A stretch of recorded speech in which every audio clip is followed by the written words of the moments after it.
Preston. Yeah. I need you to tuck in that nerd. It's showing, bro. Your I nerd can't. is hanging all out. Like, I can't. I wear a crop top when I nerd out. my nerd has a piercing, and I show it off all the time. That's right. Tuck in your nerd, guys. Tuck it in. No. It's just too big. Yeah. I don't know. I feel like I tuck in my nerd in public a lot. Like I feel like, you know, It's like a rat tail that you put underneath your collar, or some shit. yeah. I tuck in parts of my nerddom, but not very much. Like, I mean, it's not like any of my music circle doesn't know that I'm a gamer nerd. You know what I mean? Mm-hmm. It's not like my wife doesn't know. Not like my parents don't know. I mean, maybe a little bit at work, just because everybody has like a work self. You got to tuck in at work, But like, even then, like, they know that I do a podcast at work, and they know that I'm a nerd about music. So I am who I am. In the great words of Popeye the Sailor Man. Yeah, I guess I meant with work, man. I don't. Yeah, but work doesn't really count because, like, as I said, like, everybody kind of has to tuck in a little bit at work. Right. Not just your nerddom, but, like, You just got to toe the line. Yeah, I know. yeah. I have to meet and interact with new people all the time at work, though. Like obviously, we travel. Have you and considered stuff like giving them a magic card instead of your business card? Never once. I've never once considered that. Maybe that's the problem. Well, then you're nerding out. Maybe the reason. It's like, you know what? Hold on a second. All right, here. You look like a Moss Hydra to me. Here, take this. Yes. Maybe the reason these backwoods rednecks out in the middle of nowhere don't accept me as one of their own is because I'm not giving them magic cards when I first meet them instead We're of on to something here, Zach. I think we figured it out. Business nail on card. the head. Yeah. We're going to Clearly, change this is face. the missing link here. We're going to change the face of emergency management here. One land at a time. One night at a time. I guess when I'm talking to strangers or like my Walmart or Sam's, just at a store, like I feel like I just adapt to my environment, like I'm not sharing anything about myself with the other person. It's just like small talk, right? Mm-hmm. But the way I share that minimal is like my accent just goes deep, like I just turn into like a country guy when I'm like at the checkout, like I turn into my dad or something. Well, the Southern accent is so infectious like that, like when you're around other people who have a deep Southern accent, it's going to make you talk a little bit more country no matter what. I hate it. I know you do. Being around my family for an extended period of time because it takes me weeks. It takes me weeks to stop sounding like I'm an idiot. Yeah. It is what it is, man. I mean, it is what it is. You just gotta do what you gotta do. Mm-hmm. I mean, your people is your people, and you gotta. They're not. They're not. Let's make that clear. Yeah, please. Heath, you tucked in your nerd for a long time.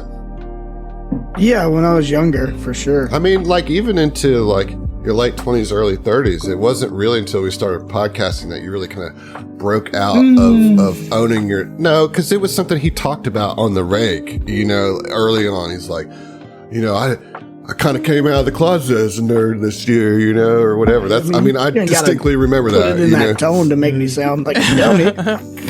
No, I mean, I think that it correlated with like the general shift of nerd culture to popular culture. Mm-hmm. Yeah, I agree. I agree with that. Maybe it's a little cowardice prior to that, but like it wasn't always cool to be a let your nerd flag fly kind of person. And that has shifted so much in the last 10, 15 years that it makes it easier to do. I was always nerdy, but I've the things I'm nerd interested in have grown exponentially since that time. You were kind of book nerdy at first. That was as far as it could go. Yeah, and like after, some video games, but mostly just like RPGs. But it was like whenever we first met, I remember, that was like, what, over 10 years ago. And I remember 84 years. Yeah, for real. And I just remember, like, we were talking some nerd shit, and like you came out because we were like out on the out in the front porch, and we were just talking nerdy shit. And you were out there, and you started talking some nerdy shit. I was like, "You're kind of nerdy, aren't you, Heath?" Yeah, Didn't expect it. Yeah. I was like, "Well, hold on, you're just hiding your nerd." I hate aren't to you, break man? it to you, John, but if he was hanging out with you on the front porch, Right. Well, he's already a nerd. Hold off. This was whenever it was me, Dustin, and Dane all living together. Exactly. Yeah. You're So- proving my point. Exactly. I guess so. That was I a guess house so. full of 'Cause, nerds yeah, to Dane's the pretty nth nerdy degree. too. You know what I mean? Like, fair. Is that the one, that was Yeah. the house on 10th, right? Yeah, that was 10th. man. Yeah. that's where I got my bike stolen. That was Your that. bikes? Yep, I remember that. Hey, it wasn't just your bike that was stolen. It was also the previous tenant's bike was also stolen. That dude had the gall to call back like 4 months after he had already left and said, "Hey, is my bike still there?" It's like, "No, dude, it was stolen." He said, "Well, I need money for that bike." I was like, "I don't know what to tell you, dude. That's your problem. That's your fucking problem." Whoa. Yeah, statute of limitations, my guy. The house on 10th was where we started STF. It is. In Yep. Dane's bedroom. In Dave's bedroom around a little the phone. iPhone. Yeah. Yeah, we recorded the first episode of the Game of Thrones Yeah, dude. Yep. recap podcast. And that's where the name STF was birthed. Yep. You know, that's where the whole idea of us maybe being podcasters started. So what I'm saying is that, like, if you're at that house, you were a nerd. Like, you know, The house was during that recording, responsible though. for my shift. I think I was in Yeah, I Bulgaria would whenever agree with y'all that, were yeah. recording that. what'd you say, John? I was saying I wasn't there whenever y'all recorded that Well, Game no, of Thrones but- thing, but I think it was in Bulgaria whenever that was going on anyway. So No, you were there. You just weren't on it. just weren't- no, I wasn't. I don't. Because I remember hearing about it whenever I came back. Yeah. Well, you weren't in Bulgaria that fucking long of a time. No, it was You only were like 3 prior months. to But it, only like 3 months. and, Yeah. and yeah, after, yeah.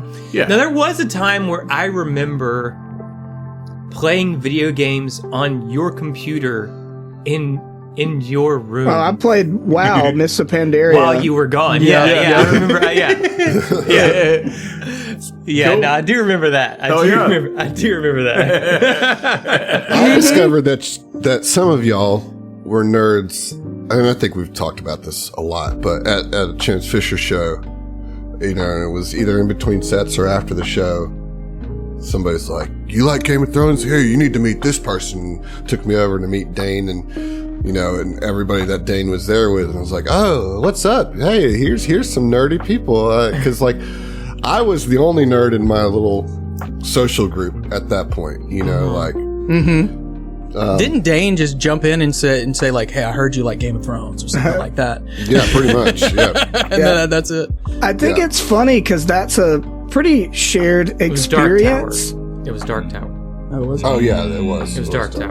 Yeah, that's right. Yeah. It was. But like, I think it's funny that little sort of music scene, the nerds that were in there, the proto nerds who would later become fully, you know, out there nerds. I think that happened a lot where it's like people that realized like, oh, you like this nerdy shit that like most of these people don't, like had a lot of connections. I remember 2 or 3 times at that time, our whole friend group that was interested in it did Battlestar Galactica. And I remember 2 or 3 times going and being like, oh, you like Battlestar Galactica, you need to come talk to this person. And I met like 2 or 3 people just because other people were like, oh, nerd thing, nerd person, y'all connect because I don't know what you're talking about, you know? I think everybody in this at the time, everybody in the scene like wanted to be cool. You know what Yeah. I mean? So, Which is funny because like Chance Fisher, it was kind of a nerdy band. I mean, it was like real Fish heady and inspired, wordy yeah. and like kind of goofy and weird. You know, it was just like trippy nerdy rather Yeah. than like, you know, nerdy or Yeah. whatever. But I mean, I've always been a nerd and never really hit it, you know? yeah. But it was just interesting, yeah, because there at Hattiesburg, especially at that time, God, people were so concerned about being cool. Yes. You know, yeah, that like, was the culture. Yeah, it was like It was, everybody wanted it was to be like- Yeah, well, and in particular being heady, you know, Yeah, like going to yeah. festivals and making connections that way. But yeah, that was, I mean, because that's kind of the shift that I went through, was like, I was trying to be cool and play in bands and be heady and meet heady girls, and shifted into getting nerdier and accepting that over time. Well, And look at us now. We did it. We did it. we untucked our nerd. Yeah, we untucked our nerd. We realized we didn't have to fake being cool because we were already cool. I mean, In a manner look, of speaking, I guess. I just never tried to fake it because I knew I couldn't do it. Like, I was in Chance Fisher, but I was definitely the least cool person in Chance Fisher. In the sense of, in the general definition of that word. But like, that was also my role in that band, like I owned it, and that was kind of my persona in Chance Fisher. And it wasn't like I still like liked and accepted, all that kind of stuff, but like I was not Judson or Joel, who were like, they were so cool. Yeah, right. And then Sam was just too cool for us, which was a problem. Eventually became a problem, but But he wasn't, though. But he wasn't. That's what, No, he wasn't.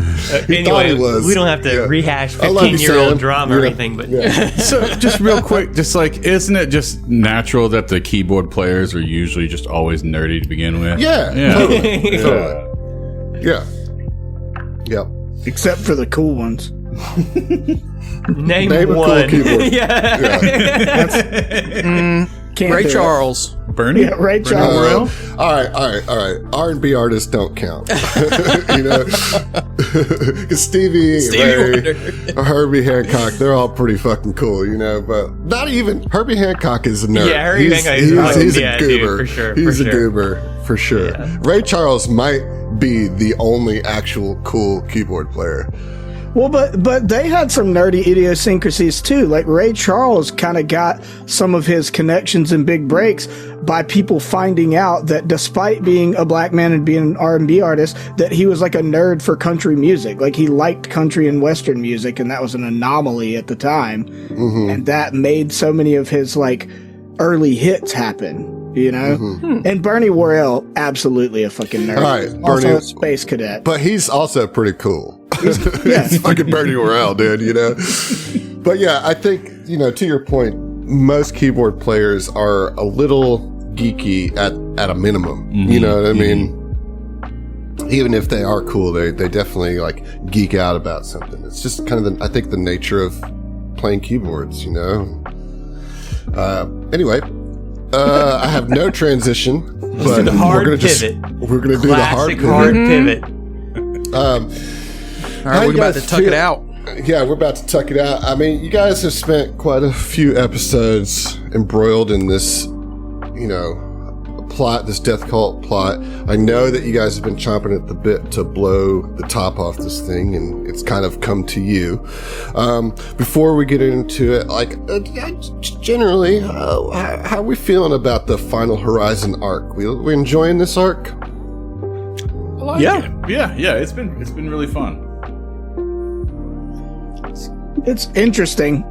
It's got its twists and turns, Yeah, I mean, I don't know. It's like, I think it is an interesting, sort of fascinating situation, but also frustrating, which I think is common for any of these things where it's like, okay, there's a cult or there's a group of people that their motivations to us seem so stupid, that it's like overcoming this obviously dumb plan that is endangering other people. So it's like equally heroic and frustrating.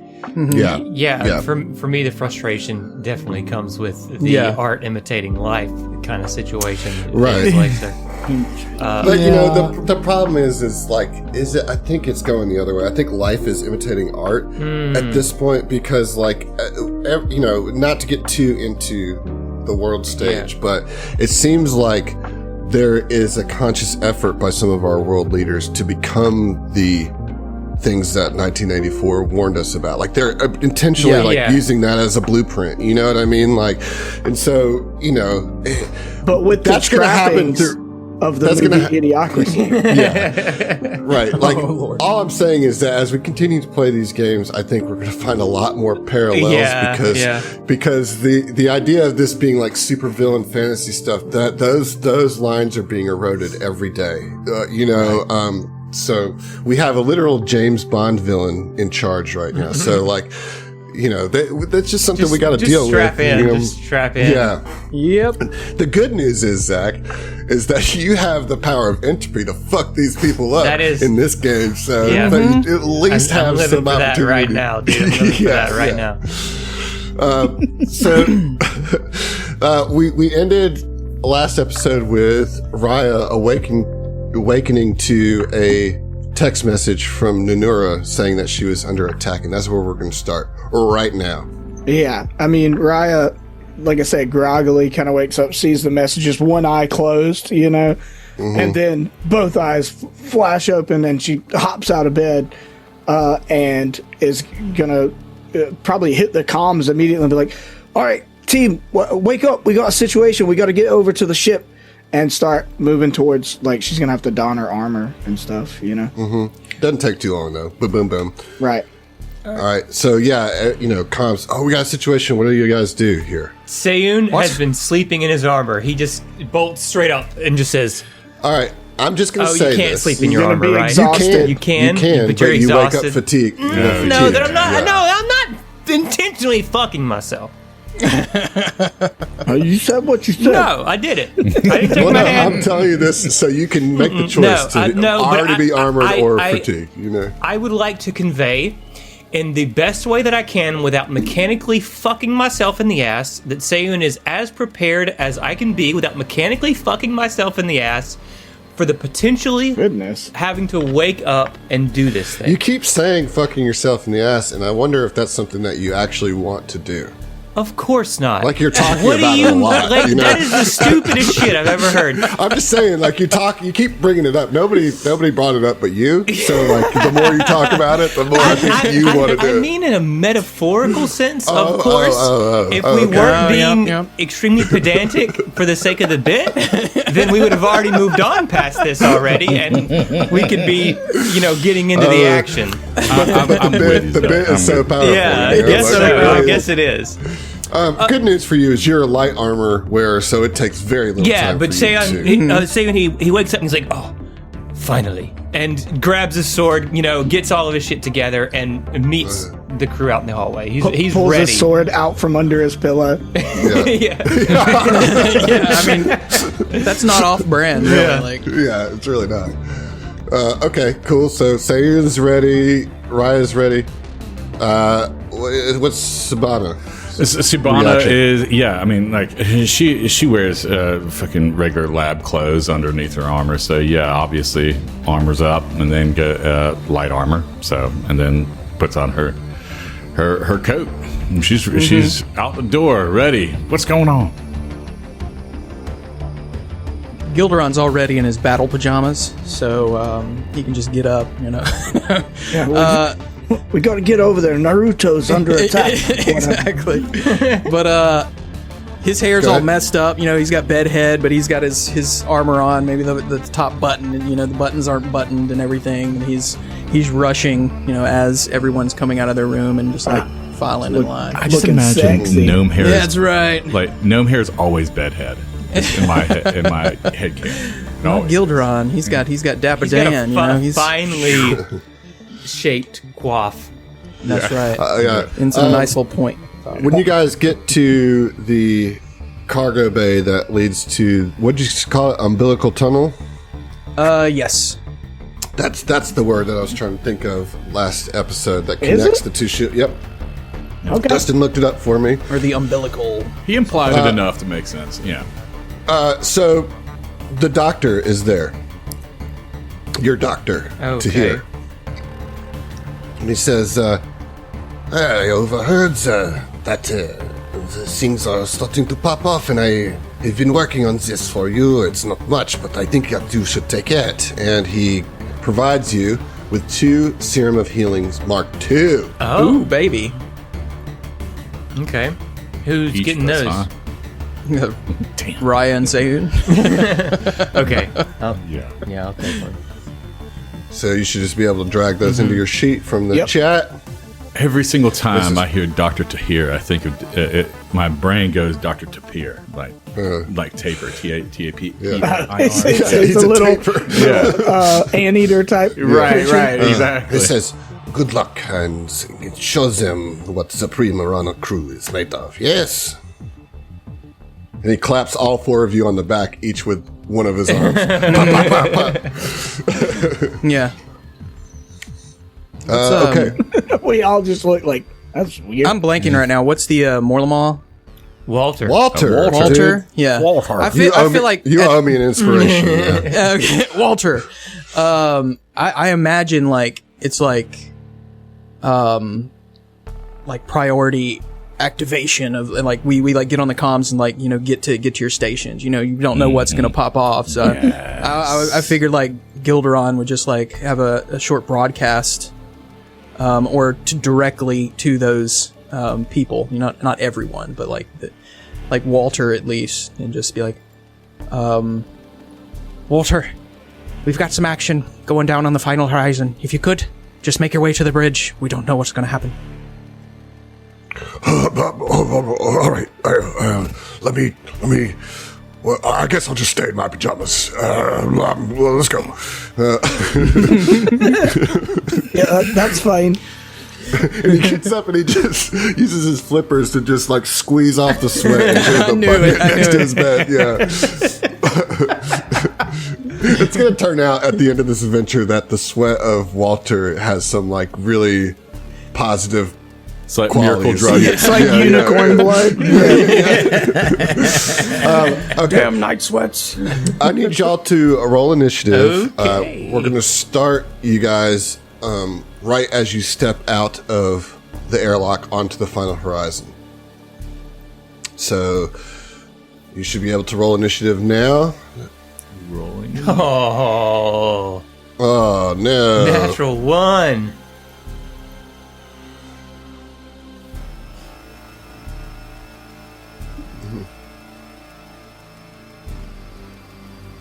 Somebody roll a natural 20? I did.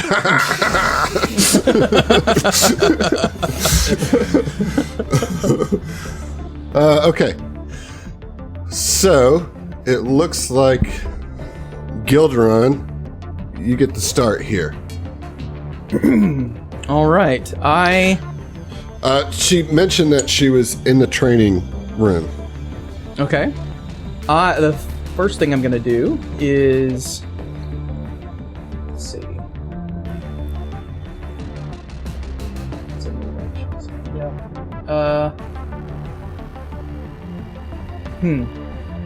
Instead of actually moving forward, I'm going to use a move action to activate my drift step. Nice. So we're all, rushing there, and I'm just like, poof, and then you see the haze, come upon me, and every step looks like it goes a little bit farther than it should.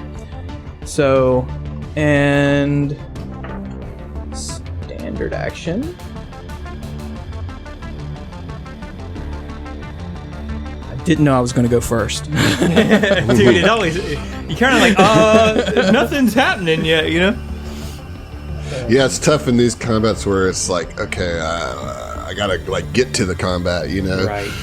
All right, and then I'm right in front of Sayun, so my hazy form reaches out and touches Sayun and casts Chromatic Safeguard. Ooh, okay. That's a new spell to me. Yarr. So you create a faint, multicolored aurora around the target, providing resistance against energy attacks. The aurora consists of 3 colorful wisps that float around you, plus 1 additional wisp for every 4 cast spells you have, so just 3, I guess. Are we 4? No, we're 3. And each wisp protects against a specific damage type determined by its color. I only choose one of the wisp's color, and the others are randomly chosen by rolling a 1d6. And I got a little table here, so... The first one I'm going to choose is Y'all Acid. think? What a Dude, acid. Yeah. So the first one's a green orb pops up above you, Okay. and I'm gonna roll 2 more d6s to see. This is a So- cool spell. And so you get another one, which is electricity. Okay. The yellow one pops up. So Okay. green and yellow, and Fire. and cold. Oh, so you cold. have cold, acid, and electricity resistance. 5. Let's see. How long does that last? Use the spell, How about I use it so y'all can actually see it? Yeah. 3 hours. It's 3 hell. hours. So I was like, this is a perfect time to use it right off the bat. Shit, So you yeah. reduce the damage they take of that type by 1d6 plus 4. Oh So shit, you have to dude. pop the wisp, and then it Oh, provides okay. that resistance. Oh. This is a one-time use per wisp, right? Yeah, they can destroy the wisp without spending any action to reduce the damage they take by 1d6 plus 4. But you can choose when to When dump it on the wisp. So, like, if you got like 1 acid damage, you might like want to wait. Yeah. You know, like, gotcha. That's cool as shit, dude. Fuck yeah. Yeah. So minimum 5. Minimum 5. Minimum minimum 5. 5. Yeah. Minimum 5 resistance to those 3 types. That's cool as shit, Maximum dude. 10. That's Yeah, awesome. it is. Cool spell. Fuck All yeah. right. And that's my turn. That's very neat. We'll take it. Thank okay, Subhana, you're up. I'm going to hold my turn, but I do need to roll my paradoxes for the new day, so I'm just going to go Okay. ahead and do that real quick. All right, so we got a 14. A We got a 13. 13. Those are good. Right. Oh, and I get 3. That's right.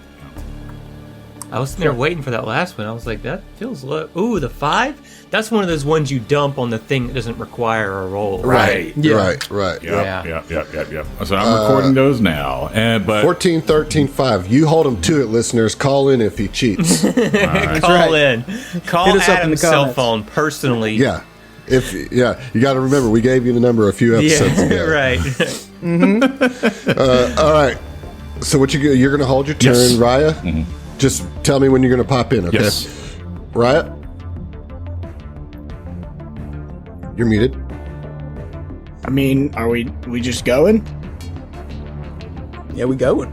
Okay. I mean, because I don't have any preparatory stuff to do. I'm not running in there by myself. You know. So. We have to go to the training room to look for Nanura, right? So that's north Yep. and west. Yep. Okay, I'm just gonna run up as far as I can make it. Well, the door's right here. Oh, damn it. Okay. Sorry, yeah. You could go. Yeah, there you go. So, Raya, you run up and you get to the doorway and you look in and you see 3 of the cultists. And they've got Nanura trapped in the corner and she looks a little bloodied. She looks a lot bloodied. Here's a picture of what these assholes look like. Ooh. They appear to be Kasapa in Yeah. hooded robes that, I mean, are bluish gray. Mm-hmm. They look like wizards.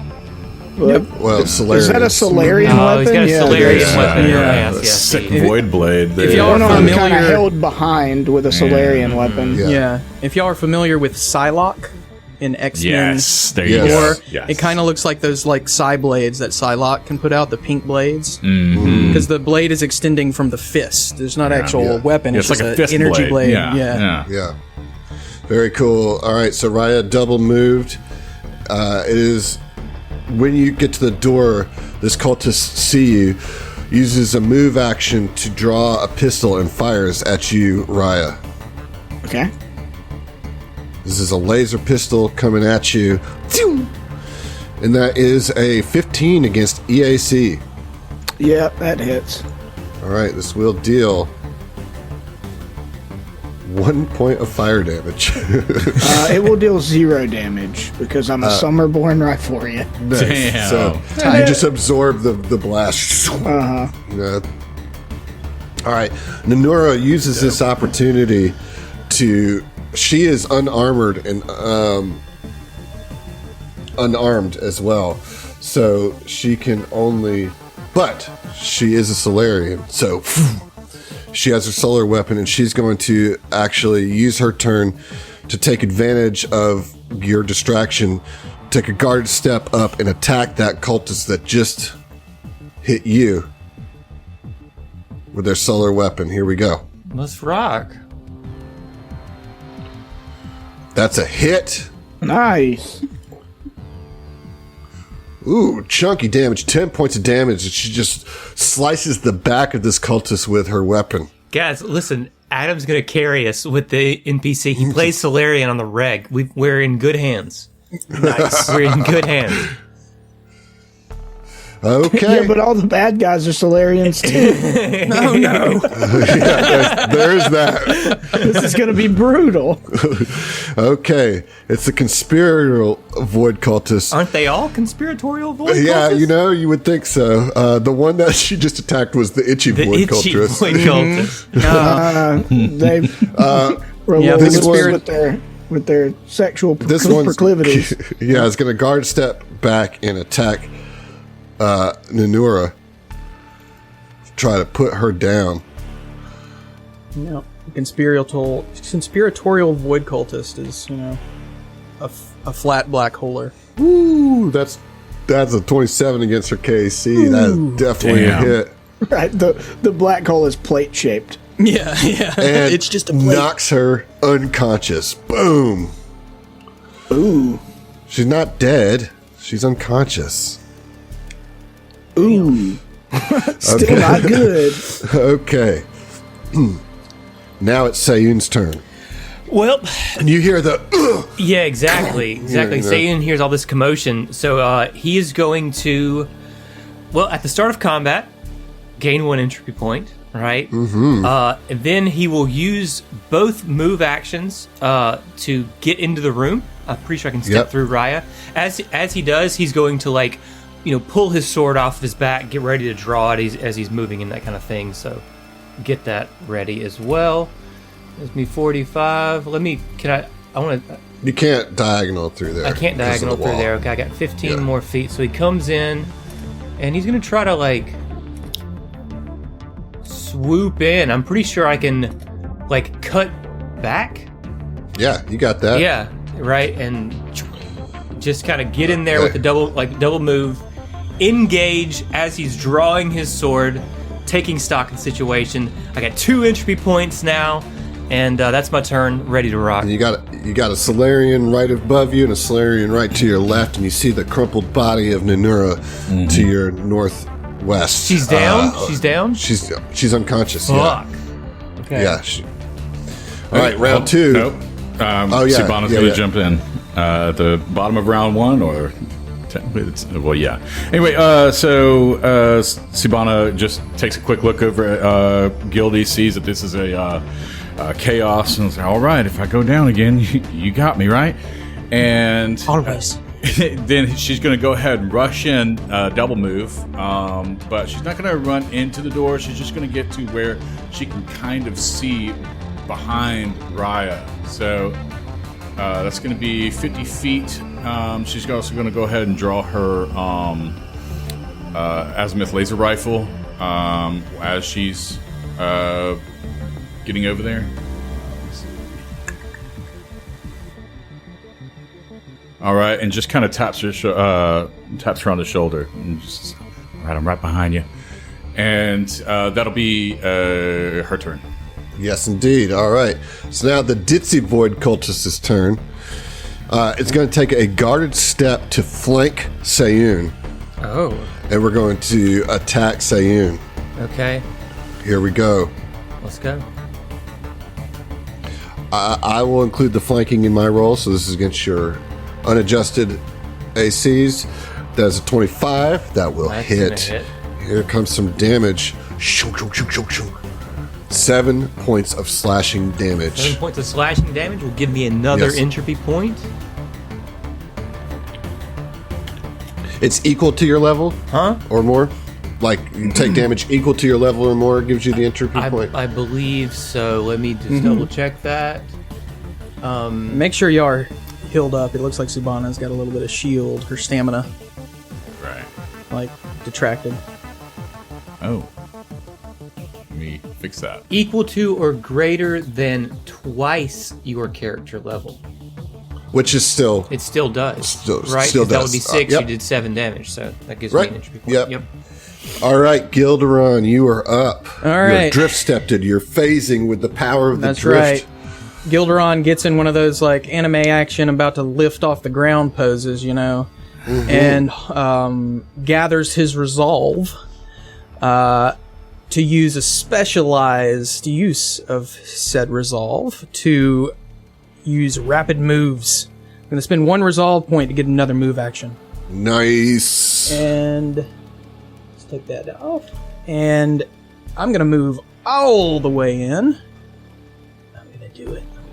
I'm going to zip past Raya, which she's standing in the doorway. And I can't grab my token since it's on top of her now. But I'm moving in and going... Right now, Seiyun is flanked by 2 of the cultists. Can I move where those like statues things are right here? No. No. Oof. And I can't move through that guy. I'm gonna, so I'm changing my plans. I was gonna move all the way in. I'm gonna move in, see that they're basically just surrounding the entrance, and just cut over to the corner. That the corner will of the room. provoke an opportunity attack. Here it comes. Yep. Zip, zip, zip. Wait. Before you mention it, I do want to use a... oh, wait, never mind. This is first turn. I can't do it. Fuck. You've acted, so you can. Oh, okay, cool. I just wanted to use a reaction. So when an attack is declared, but before the result is known, I can use a paradox to grant an ally an insight bonus to AC until the end of my next turn. I want to go ahead and apply that to Gildy. So how much is it? So it says this bonus is equal to the paradox result or a maximum bonus of +2, whichever is lower. Okay. Right. So I you want to use use that my 5. 5. Yeah. You're going to use that 14, right? No, sir. No, sir. All right. So this is +2 to your AC against this attack of opportunity. Here it comes.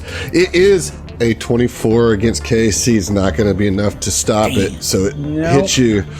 It's a good try, though, Yeah. John. That is 8 points of slashing damage to Gildy.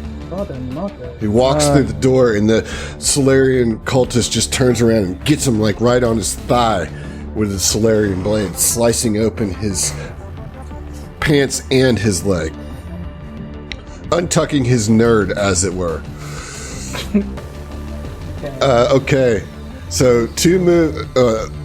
Do you have a standard action you want to do, Dustin? I do have a standard action. I do. Okay. I am going to... Okay, range close, yes. I am going to cast Stabilize on Nanura. Nice. Cool. So you reach out, and some of that drift energy kind of wraps her up like a blanket, and stabilizes her. Raya, you are up. All right. Raya kind of ran up first, looked through the door, saw what was going on. Now everybody, for the most part, has run into the room, sees Gildy get popped, and she is, in her heavy Skyfire Legion looking armor, just gonna, heavily, intimidatingly, just as a descriptor, not as an action, walk through the door and up 2 spaces. So I'm in between these 2 guys. I believe the one to the south already used his attack of opportunity. Correct. Yep. And as she walks, as part of her move action, she grows horns, like dragon horns, tight. out of her forehead and Sweet. chin. Yeah. Fuck yeah. And she is going to attack the one that hit Gilderon out of vengeance for Gilderon and out of a desire to kill him and end the flank on Seiyun. Right. So, let's do it. Adaptive Strike. That is a dirty 20. That is a hit. So you're like headbutting him? Yeah. Just That's walks cool. straight up, grows horns as she's walking up, and then slams them down into his shoulder. Fuck yeah. And that's going to be 8. Oh, and they're like frosting and misting all over Sure. the place, right? And that's going to be 8 cold damage. hell yeah, dude. And as a bonus action, they're not called bonus actions in this game, are they? Free action or swift action? Swift action is going to activate biotic invigoration so that as Seiyun gets hit more, he'll get a little bit of stamina healing over the next 3 rounds. Thank And you. that happens on your turn, but it doesn't happen this turn It's for just Seiyun. one, right? It's just one that I get on my turn? No, it's it happens next on it happens on Raya's turn, and you have to still be next to Raya on her turn, and you'll get more than one. I think it starts at 2 and then grows depending on your evolution of points, right? It'll be 2 next turn. Yeah. Okay. All right. It is the Itchy Void Cultist who is flanking Seiyun. We're going to full attack Seiyun. All right. First attack is that is a 25 against KAC. And the second attack is a natural 1. All right, so that is one attack. Okay. That hits here. As a reaction, when I take damage, Seiyun will spend an entropy point, right, to reduce that damage by Vanguard level. Okay, so you'll be reducing it by 3. Whatever comes out here.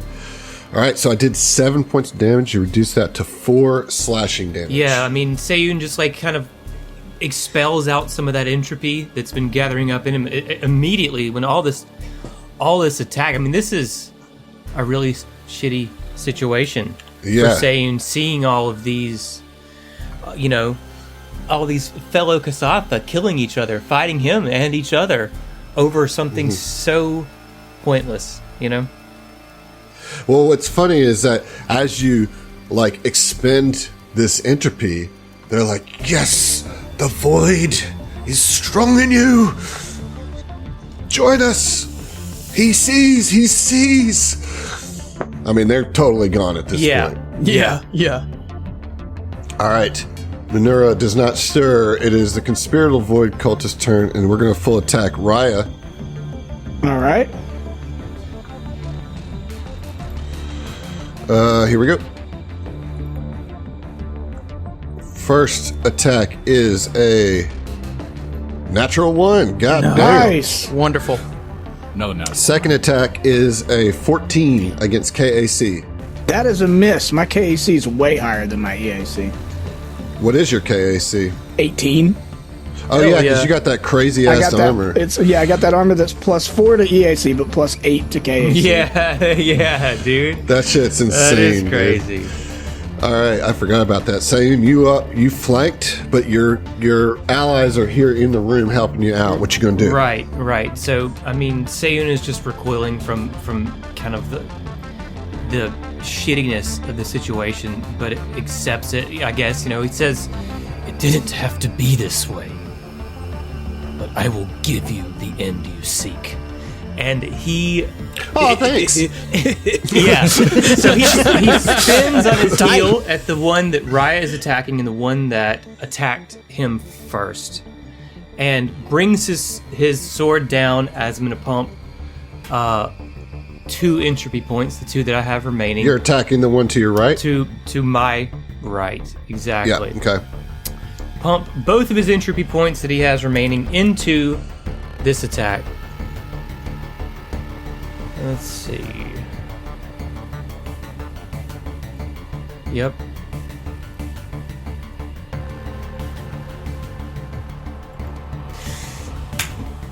It's a natural 20 on that, dude. Love nice. to see. That is what's up. All right, that's a natural 20. Let's go. Do I double my entropic strike damage? I don't. Yes. Okay. All right.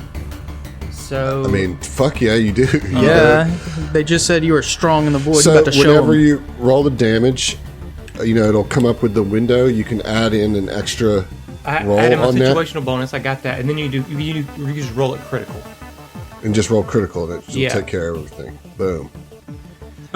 Good stuff. 27 damage. Yeah, your foe has fallen. Yeah, so like Seiyun is a man of his word, and he just slices him entwine, okay, and all of that entropy starts disintegrating, like slowly, like Marvel disintegration. Yeah.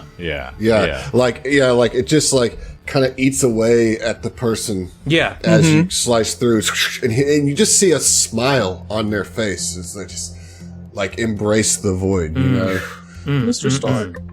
Yeah. yeah, it's fuck. I don't feel so good. All right, that's my turn, man. That's epic, though, dude. I know it's tough. It's got to be like hard for Sayun. You know, like it sucks. But okay, Subana, you're up. All right, so I am going to try to project a brief glimpse of the future into the mind of this itchy void cultist who's currently badly injured. So trying to distract them with these visions. So as a standard action, I'm going to... they have to succeed a will saving throw. Okay. DC is 14. Okay. Here we go.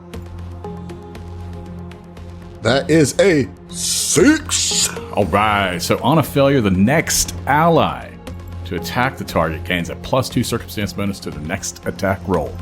Nice. If it occurs before my next turn, which, you know, I'm at the bottom, so. Nice. Okay. And I will... is there really a spot for me to move in? Yeah, there is. I'm going to kind of just step through the threshold and head south, adjacent to Sayun, without actually being in direct melee with any of the combatants. And that'll be my turn.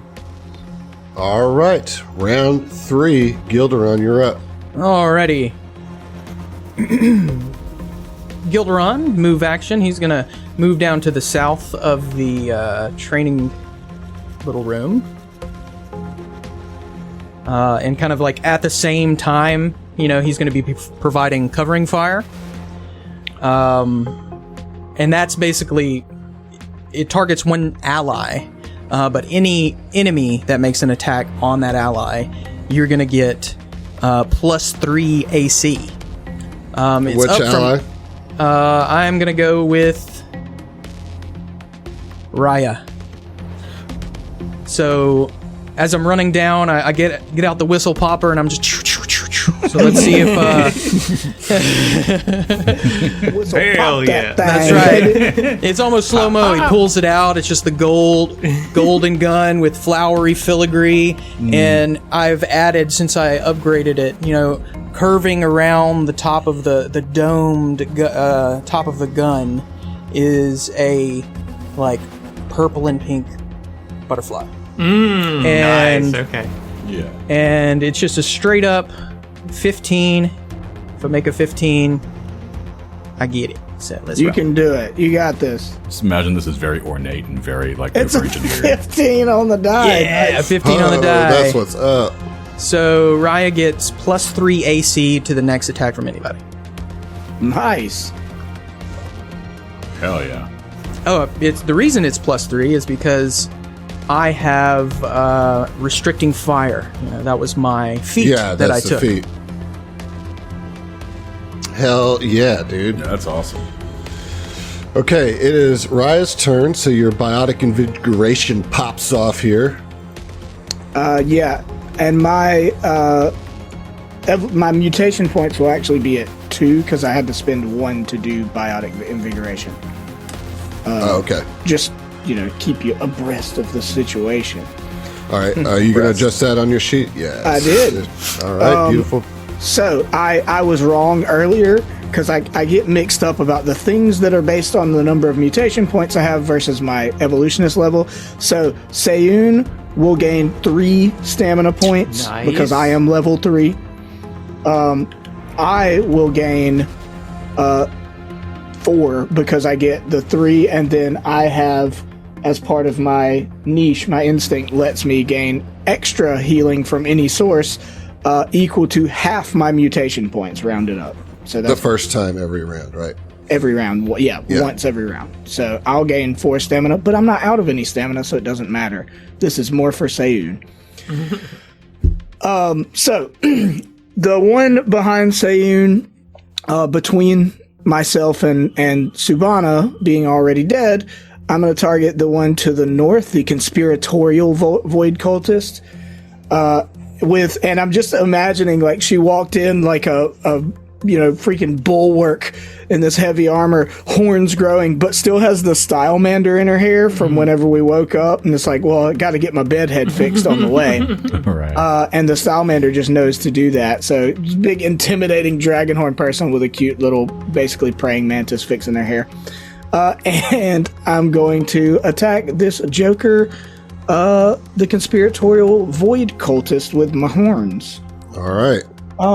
And I mean, I'm not gonna move or anything. I might as well full attack it and crit fish. Might as well. Yeah. So let's go for it. All right. Adaptive strike. Let's go. Okay, the first one is a natural 2. I don't think that's gonna get it. Not gonna get it. For a 4 total. And the second one is a natural 20, crit fishing engaged. Let's go for a 22 total. Right. Fuck Yes. Oh my goodness, that's Tiger awesome. Woods fist pump. Okay, and I rolled pretty good on the damage. That's 10 damage, but it's doubled, so it's 20 damage. So, Or am I rolling twice? yeah, you rolled twice. Okay, well, it's 10 to start with, 11 the second time, so 21 Even damage. better. All right, your foe's fallen in one hit. Yeah, Nice, she just dude. gored. Like, she's been pissed off, like, this whole time, or the last day or two, and just, like, puts her head down, and it would be a bull rush if it wasn't, not mechanically, but, like, literally rushes and charges him like a bull, stabs these horns, like, through his Gores him. chest. Gores him, yeah. Unleashes the dragon. Fuck yeah, dude. Tight. Okay. It is the itchy void cultist's turn, and we're gonna just full attack Seiyun again. Here we go. Yeah. It's like But taunting we're not him. flanking this time. It's we're like not. he wants to get killed, essentially, I think. Yeah. Boy. All right, that's a 16 against KAC for the first one. That's a miss. I believe that's a miss. It's okay. a miss.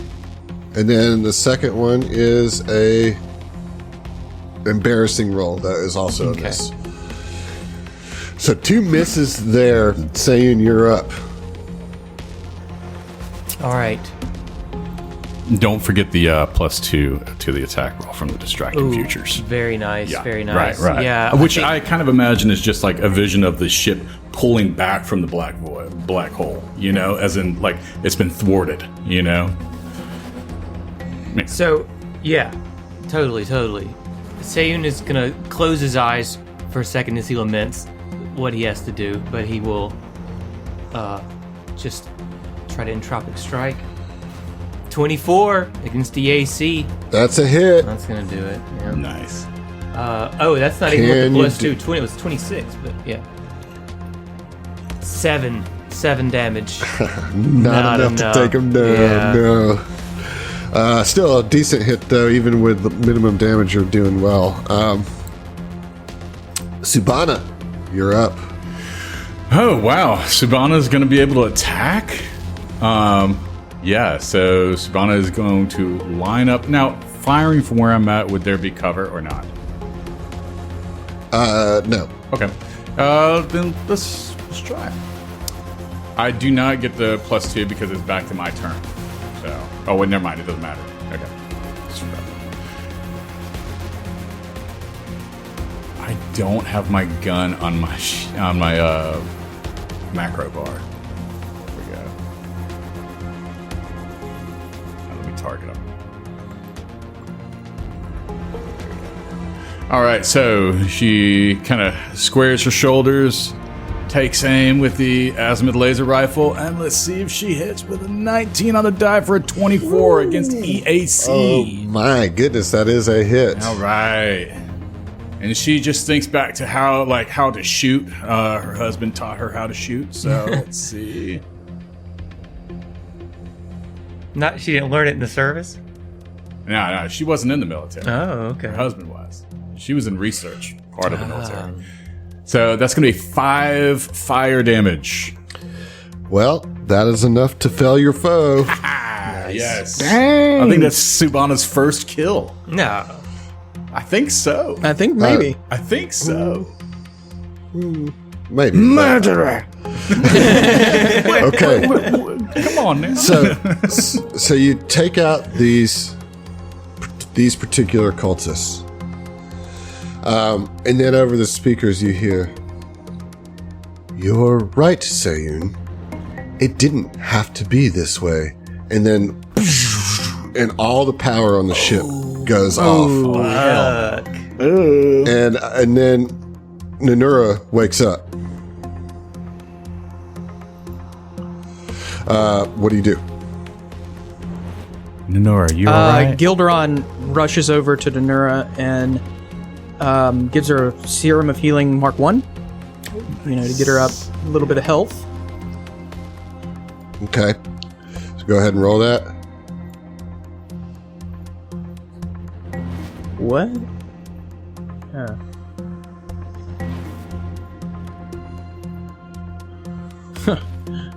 Well, it's 2 health. Okay. Well, Damn. she wakes up. She says, "Oh God, you were right. I have to go warn the abbot and the others." And she's just kind of out of sorts.